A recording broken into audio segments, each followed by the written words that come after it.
4편은 이제 순례자의 노래입니다. 그래서 이 하나님의 성전을 사모해서 드리는 기도이고 또 성전을 향해 가는 순례자의 노래입니다. 1절부터 4절까지는 순례자의 하나님의 전을 향한 열정이 나타납니다. 1절에서는 순례자는 하나님에 대한 목마름을, 하나님에 대한 그리움을 성전을 향한 목마름으로 표현하고 있습니다.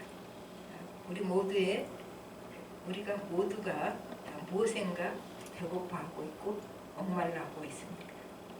여러분은 무엇을 배고파하고 있습니까? 지식에 배고픈 자, 또 돈에 배고픈 자, 진리에 배고픈 자, 우리는 그 굶주림을 채우기 위해서 삽니다. 무엇을 배고파하고 무엇을 갈망하는가, 거기에 따라서 그 인생이 결정되지요. 우리는 눈에 보이는 것을 향해서 달려가지만 우리 마음속에는 이런 것으로, 눈에 보이는 것으로 채울 수 없는 갈망이 있습니다. 그것을 전도서 3장 11절은 정확하게 표현을 합니다. 하나님께서 우리에게 말씀하시죠. 영혼을 사모하는 마음을 주셨느니라. 우리에게 영혼을 사모하는 마음을 주셨습니다. 우리는 시간 속에 사는 존재인데 우리 마음 속에는 영원한 것에 대한 사모가 있습니다. 그 영원한 것이라는 것은 꼭 시간적으로 영원한 것뿐만 아니라 완전한 것, 또 지고 주스는 것, 그리고 하나님에 대한 갈망이 있습니다. 근데 우리가 깨닫지 못할 뿐이에요. 우리 속에 그게 있는데도 불구하고 이제 2절에서는 이제 2절 한번 볼까요? 내 영혼이 여호와의 궁정을 사모하여 세약하며 내 마음과 육체가 살아계시는 하나님께 부르짖나이다. 그래서 이 순례자는 그의 영혼이, 그의 마음이, 그의 육체가 하나님을 사모하고 그리워하면서 살아계신 하나님께 부르짖습니다. 그래서 우리는 신앙은 잘못하면 추상적인 것, 또 이렇게 관념적인 것, 이렇게 생각할 수가 있어요. 근데 신앙은 추상적인 것도 관념적인 것도 아닙니다. 신앙은 살아계신 하나님께, 현재 지금 살아계신 하나님께 내 존재 전체를 맡기는 것이 신앙이지요. 그래서 이런 사람은 하나님에 대해서 다른 사람이 못 보는 것을 봅니다. 그리고 그것에 목숨을 겁니다. 그게 진짜니까 그렇겠죠. 그리고 3절에서는 이제 이 순례자에게는 하나님이 누구신가, 자신은 전능하신 왕이고 자신은 주권자고 또 자신뿐만 아니라 모든 사람은 주권자입니다. 그리고 이제 하나님이 임재하시는 곳에서는 새들도 안전하다. 주의 대전에서 이제 그렇게 표현했죠. 그래서 하나님 임재하시는 곳에서는 새들도 안전하다. 하나님은 모든 피조물을 자기가 만들었으니까 하나님 품 안에 품고 사십니다. 이게 이제 창조 신학이죠. 근데 하나님의 자녀 되어서 하나님의 집에 하나님의 임재 속에 사는 사람은 말할 것도 없이 안전하죠. 새도 안전한데 하물며 하나님 형상대로 지음받은 인간은 말할 것도 없어요. 그러니까 우리가 하나님의 자녀니까 우리가 하나님의 집에 살아요. 그 자녀 되는 권세를 하나님 우리에게 주셨어요. 그건 우리가 갖고 태어난 게 아니라 우리가 예수를 영접할 때 너는 내 자녀다. 그 권세를 우리에게 주셔서 아버지 집에 자녀니까 아버지 집에 살 수가 있지요. 그래서 이 사람은 복이 있어요. 그래서 여기 복이 있단 말이 나와요. 이 구절에서. 그리고 항상 주를 찬송합니다.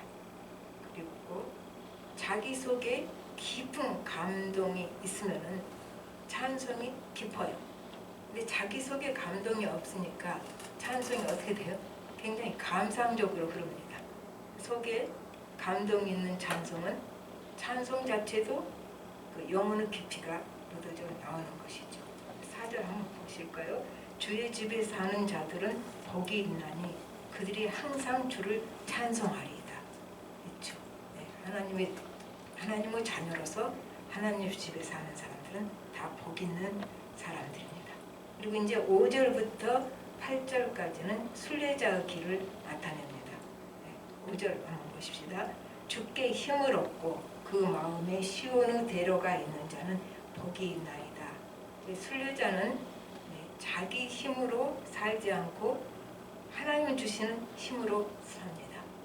5절이 그걸 얘기하죠. 그래서 그 마음에 시온의 대로가 있어요. 시온은 하나님이 임재하시는 것. 그 시온의 대로는 하나님의 관계가 뻥 뚫려 있어서 막히지 않고 뻥 뚫려 있어서 주를 향해 가는 길이 있다고 말이죠. 그래서 시온의 대로가 있다 그렇게 표현을 합니다. 예수님이 십자가에서 우리 죄를 대속하시고 구원의 역사를 완성하셨으니까 이 시편은 구약시대 거잖아요. 우리는 십자가를 통해서 보혈의 덕을 입어서 하나님께 나아가지요. 시온의 대로가 뻥 뚫린 겁니다. 내가 뚫은 것이 아니라 예수님이 십자가를 그 보혈로 하나님과 우리 사이에 막혀있는 모든 것을 다 허물어버리고 시온의 대로가 뻥 뚫리게 만들어 주신 것이고 우리는 그 길을 가는 거예요. 그런데 안 가. 주저앉아 있고 머물러 있고 예수님이 뚫어놨는데도 하나님께 가는 길을 뻥 뚫어놨는데도 그게 우리가 되는 거지요. 6절 봅시다. 6절은 그들이 눈물 골짜기로 지나갈 때 그곳에 많은 샘이 있을 것이며 이른비가 복을 채워주나이다. 그렇지만은 이 순례자는 하나님의 뜻과 다르게 사는 등지고 살아가는 세상에서 눈물을 흘릴 수밖에 없습니다. 그래서 하나님을 향해 가는 순례자는 이제 눈물 골짜기를 지날 수밖에 없다. 그거예요. 하나님을 향해 가는 순례들이 절대 편안한 것만은 아니라는 거죠. 눈물 골짜기를 지날 수밖에 없는데 그런데도 눈물 골짜기를 지날 때 순례자는 그곳에서 샘물이 터져 나오는 것으로 만듭니다. 우리 성경은 조금 번역이 수동적으로 되었어요. 19절 볼까요? 그들이 눈물 골짜기로 지나갈 때 그곳에 많은 샘이 있을 것이며 이른비가 복을 채워주나이다 그랬잖아요. 많은 샘이 마련되어 있는 게 아니라 이 사람이 눈물 골짜기를 지나갈 때 샘물이 터져 나오는 곳으로 샘을 만든다는 얘기예요. 그쪽이 더 번역이 맞다고 하니까 학자들이 우리도 그쪽으로 해석을 합시다. 샘물을 많이 만들어낸다. 거기서 샘물은 뭡니까? 여러 사람들이 마시죠.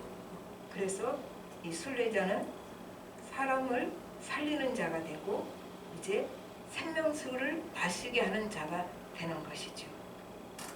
이제 눈물을 흘리면서 억울하고 힘든 골짜기를 지난 사람은 그 자신의 고난이 자기 자산이 되는 거예요.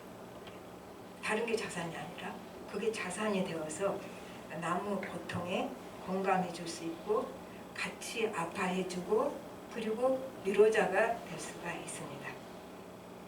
그리고 여기서 또 이쪽 후반부에서는 이 순례자에게 하나님께서 이름 비유 복을 주신다. 눈물 골짜기와 함께 뭐래요? 이름 비유 복을 주신다. 더 큰 생명으로 채워주시고 이제 성령의 은혜를 넘치도록 부어주시는 게 이제 이름비 요엘서에 나오고 또 사도행전에서 그러니까 이름비유는 성령 은혜를 넘치도록 부어주신다 그 말이죠. 그러니까 하나님 나라 법칙은 이렇게 나눠주는 사람은 더 큰 은혜로 채워주신다. 남을 내 고난을 자산 삼아서 남을 위로해주고 남의 고통을 함께 해주는 사람에게는 더 많은 더 큰 은혜를 베풀어 주신다는 얘기입니다. 이제 7절도 한번 봅시다. 7절에 그들은 힘을 얻고 더 얻어 나아가 시온에서 하나님 앞에 각기 나타나리이다. 이 눈물골짜기를 지난 자는 심령이 강건해져요. 여러 가지로 힘들었지만 심령이 강건해진 이유가 뭡니까? 그곳에서 하나님의 임재를 많이 체험한 거예요. 그래서 심령이 강건해지고, 그러니까 거기서 하나님이 주시는 힘을 얻고 더 얻어서, 그렇게 나오잖아요. 힘을 얻고 더 얻어서, 그 말은 끊임없이 하나님이 공급해 주시는 새 힘을 넉넉히 얻어서 각기 하나님 앞에 나타날 수 있다, 그 말이죠. 그리고 이제 이 하나님 앞에 나타날 수 있지만 이것이 하나님을 향한 순례는 내 힘이 아니죠. 왜냐하면 하나님이 주시는 힘을 얻고 더 얻는단 말이 나오잖아요, 여기서. 그러니까 하나님을 향한 순례는 내 힘이 아니고 하나님이 주시는 힘으로 한다, 그 말이죠. 그러니까 이 말은 순례 자체를 하나님이 주체가 되셔서 내가 주체가 되는 것이 아니라 하나님의 인도하심으로 가는 것이죠. 그래서 8절 봅시다. 만군의 하나님 여호와여 내 기도를 들으소서. 야고보 하나님이여 귀를 기울이소서. 이 말은 이 순례는 뭐로 한다고요? 기도로 하는 거죠. 지금 순례자가 기도를 하는 거죠. 힘을 더 얻고 기도로 순례를 하게 된다, 그 말이죠. 9절부터 12절까지는 하나님에 대한 찬양이 나옵니다. 10절에서는 악인의 장막, 하나님이 안 계신 것이 악인의 장막입니다. 그래서 비록 문지기일지라도 하나님과 함께하는 하루가 하나님 없는 첫날보다 낫다고 고백을 합니다. 그리고 그 이유가 11절에 나오는 거죠. 10절도 봅시다. 주의 궁정에서 한 날이 다른 곳에서의 첫날보다 나은즉 악인의 장막에 사는 것보다 내 하나님의 성전 문지기로 있는 것이 좋사오니, 그 이유가 11절에서 설명을 해줘요. 왜 문지기라도 하나님 계신 곳이 좋다 그랬는가? 여호와 하나님은 해요 방패이시라. 여호와께서 은혜와 영화를 주시며 정직하게 행하는 자에게 좋은 것을 아끼지 아니하실 것입니다. 그래서 하나님 계신 곳이 하루가 문지기라도 그게 더 좋다, 이렇게 나오죠. 그러니까 하나님은 해와 방패이시고, 그 말은 하나님은 빛이시고 내 생명의 근원이 되시니까, 또 은혜와 영화를 주시고 그리고 정직히 행하는 자에게 좋은 것을 아끼지 않을 것이니까 나는 차라리 하루라도 문지기라도 하나님과 함께 있겠다, 그렇게 시인은 말을 합니다. 시편 27편 1절 보면 여호와는 나의 빛이요 나의 구원이시니 내가 누구를 두려워하리요. 여호와는 내 생명의 능력이시니 내가 누구를 무서워하리요. 그렇죠? 우주 만물을 지신 크신 하나님을 우리가 마음에 품고 사는 자입니다. 그래서 우리가 두렵지 않습니다. 그러니까 우리 가슴은 적지만 하나님을 품었기 때문에 우리도 커져버린 거죠.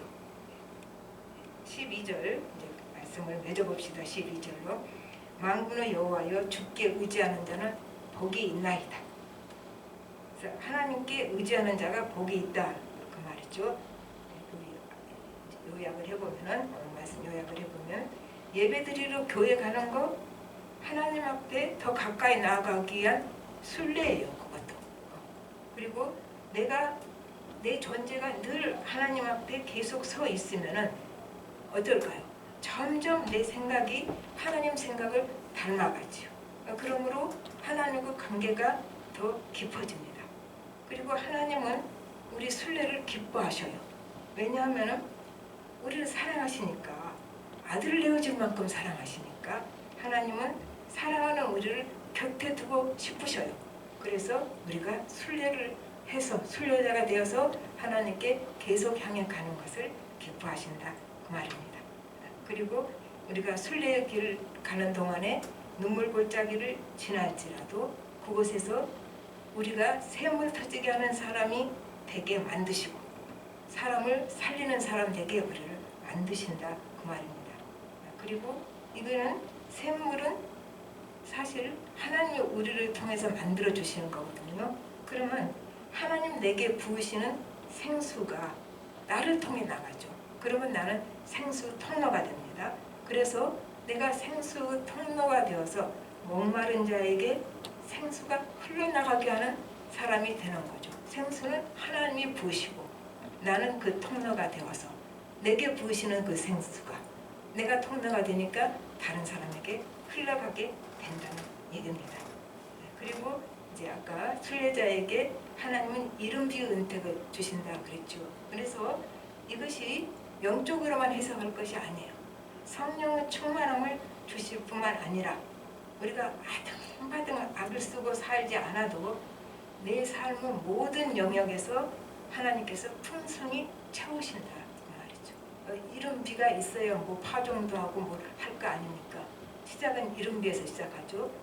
그러니까 그런 것도 하나님께서 내 삶의 모든 영역을 풍성하게 채우신다는 얘기가 됩니다. 그리고 또 한 가지가 있어요.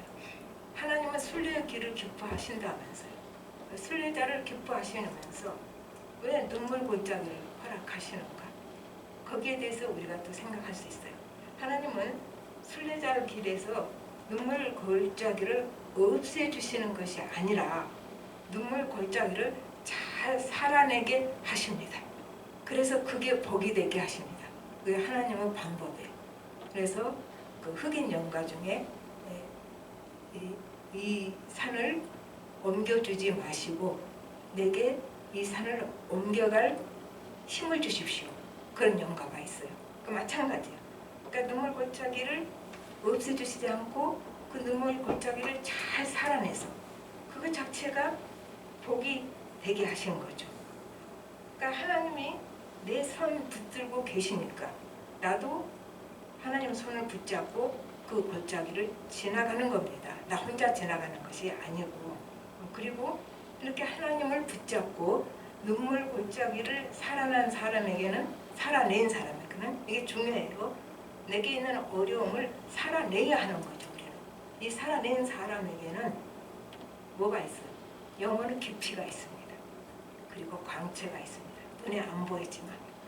그리고 이 사람에게서 다른 사람들이 힘든 사람이 쉴 수가 있는 쉼터가 되는 거예요. 사람이. 우리가 뭐 쉼터라는 것도 많이 있고 또 쉼터를 찾아가지만 실제로 우리가 쉼터가 될 수 있는 것은 사람이에요.